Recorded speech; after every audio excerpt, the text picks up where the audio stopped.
Hi, today I'm going to show you how to make vegan sausage gravy using Impossible sausage.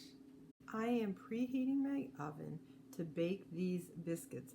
Now you can see the label says buttermilk on it, but I am looking at the ingredient list and there is nothing in there that indicates that there's any dairy. It does say it may contain milk ingredients, but none of the listed ingredients are milk or whey or anything that would indicate that there is any type of dairy or egg in this.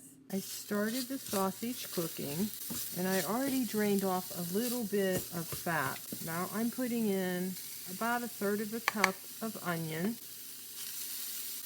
Stir it up every now and then. I want the onions to get soft. It starts sticking a little bit, like you can see there. Just add a tiny bit of water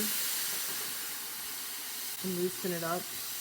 Next, I'm adding a few tablespoons of flour, a little bit of nutritional yeast, and black pepper. Get the sausage coated, and now I'm adding 1 can of coconut milk. A little bit at first, and then I'll add the rest.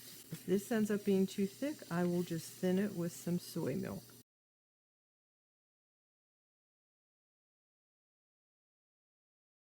At this point, increase your heat a little bit so the flour starts thickening the coconut milk. This is the thickness that I have in mind. Again, that's personal preference. I tasted it and I'm going to season it with a little bit of garlic salt, some more black pepper.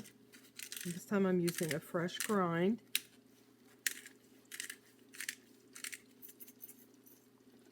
I want a little bit of parsley in there. And last, just a touch of cayenne pepper. Of course, all these seasonings are optional.